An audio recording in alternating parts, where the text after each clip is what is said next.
Hey all, Ron here from Military Images Magazine with a new episode of Life on the Civil War Research Trail.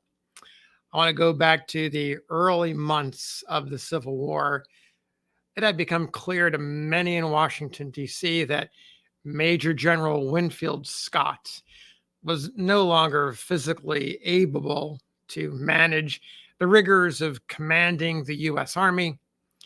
Scott had been born the year before the U.S. Constitution was written. He had spent a half century in the Army, from the War of 1812 to the Mexican War to the Civil War.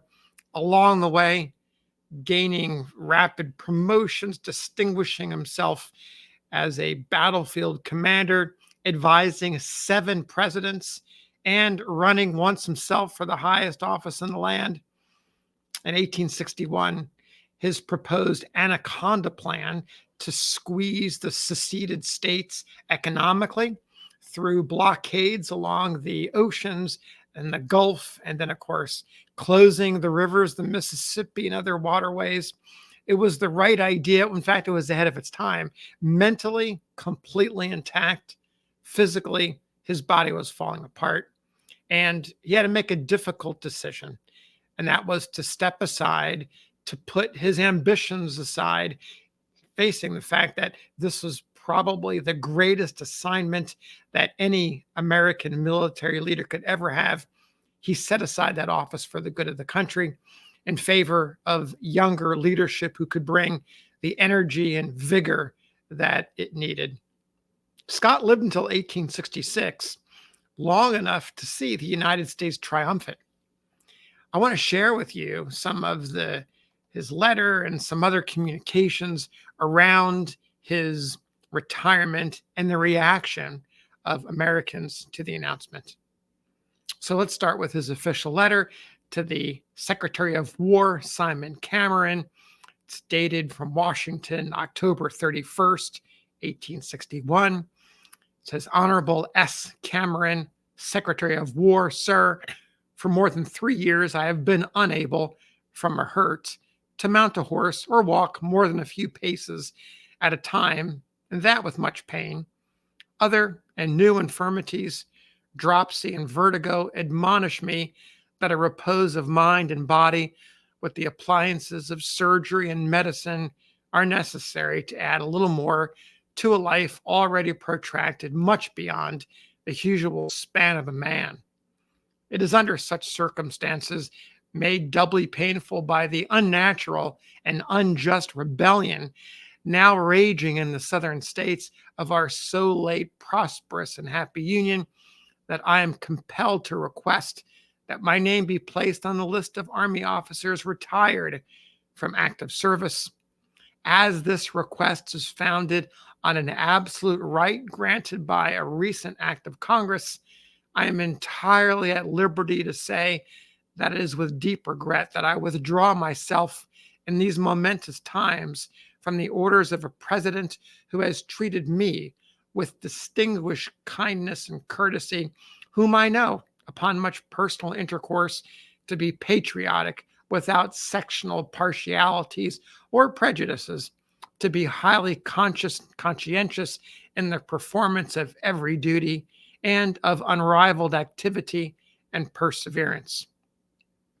And to you, Mr. Secretary, whom I now officially address for the last time, I beg to acknowledge my many obligations for the uniform high consideration I have received at your hands, and have the honor to remain, sir, with high respect, your obedient servant, Winfield Scott. Special Cabinet Council was convened the very next morning at 9 o'clock a.m.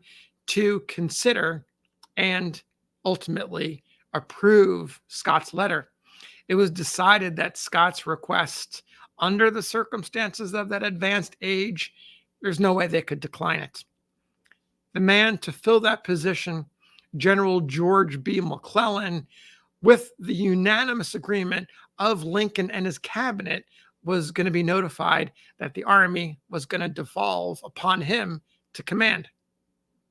At 4 o'clock that same afternoon, the cabinet again waited on the president, and they all went to see General Scott. On being seated in Scott's residence, the president read the order, the official order relieving General Scott of duty. It goes like this.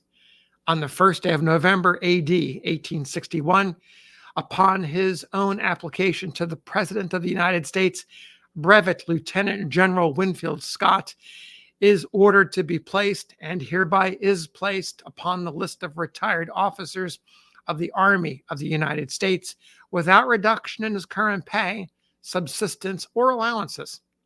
The American people will hear with sadness and deep emotion that General Scott has withdrawn from the active control of the Army, while the President and the unanimous Cabinet expressed their own and the nation's sympathy in his personal affliction and their profound sense of the important public services rendered by him to his country during his long and brilliant career, among which will ever be gratefully distinguished his faithful devotion to the Constitution, the Union, and the flag when assaulted by a parricidal rebellion. Signed, Abraham Lincoln. Now, General Scott, imagine he's in his residence. The president and the cabinet are gathered around him. He rises from his chair. You know it was difficult for him, and he wants to make some words of response. He says, Mr. President, this honor overwhelms me. It overpays all services I have attempted to render to my country.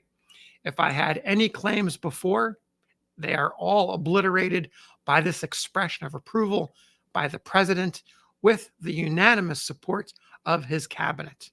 I know the president and his cabinet well. I know that the country has placed its interest in this trying crisis in safekeeping. Their counsels are wise. Their labors are untiring, and as they are loyal, their course is the right one. Mr. President, you must excuse me. I am unable to stand longer to give utterance to the feelings of gratitude which oppresses me. In my retirement, I shall offer up my prayer to God for this administration and for my country. I shall pray for it with confidence in its success over its enemies and thus speedily. At this point, President Lincoln took his leave, and the cabinet took their leave of General Scott. Lincoln extends his hand, says he hoped he would soon write him a private letter expressing his gratitude and his affection. Lincoln, before he left, adds, General Scott, you will naturally feel solicitude about the gentlemen of your staff who have rendered you and the country such faithful service. I have taken that subject into consideration. I understand that they will go with you to New York. I shall desire them at their earliest convenience after their return to make their wishes known to me. I desire you, however, to be satisfied that, except the unavoidable deprivation of your counsel and society, which they have so long enjoyed, the provision which will be made for them will be such as to render their situation as agreeable hereafter as it has been heretofore. Each member of the administration then gave his hand to Scott, and the group retired in silence from Scott's residence. So there's the end of that momentous event where Scott resigns and then accepts the thanks of the president, President Lincoln, and the cabinet. Of course, newspapers had something to say about this. One of them, the Daily Green Mountain in Montpelier, Vermont, had this to say. The retirement of General Scott, with the action of the government in consequence of which our dispatches of Saturday night brought a full and official announcement, will hereafter stand among the marked events of the present times. His frank and patriotic letter to the Secretary of War, requesting permission to retire from the public service, and his touching allusions to the fast growing infirmities that compel him to take the step, the prompt assembling of the cabinet to take action on the letter and what might grow out of it, and the immediate filling of the high and now peculiarly responsible post that thus made vacant by the unanimous appointment of the utmost, almost youthful McClellan, a man not unknown 6 months ago to 1 in 100 of the American people, the modest and manly acceptance of McClellan of the proffered honor and the just and beautiful tribute he within there appropriately takes occasion to pay the great departing chieftain, and lastly, the very unusual honors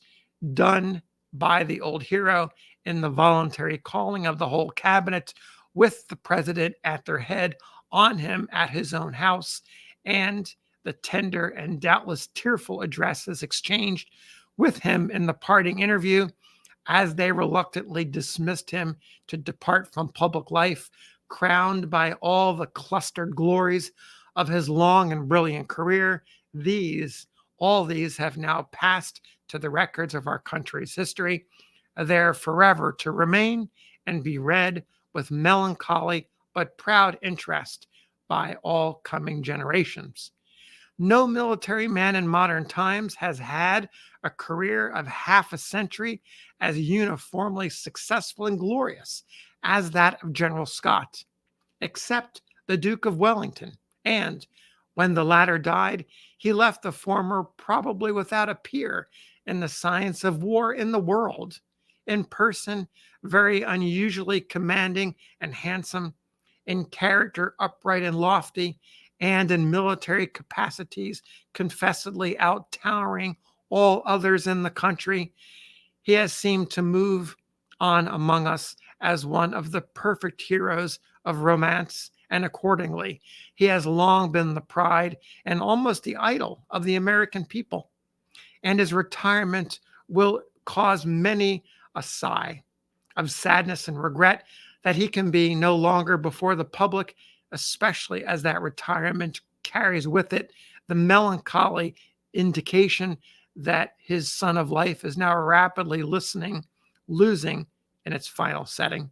1,000 blessings go with him, for he has always been what few functionaries of the latter times can so unqualifiedly boast, an honest as well as an able man.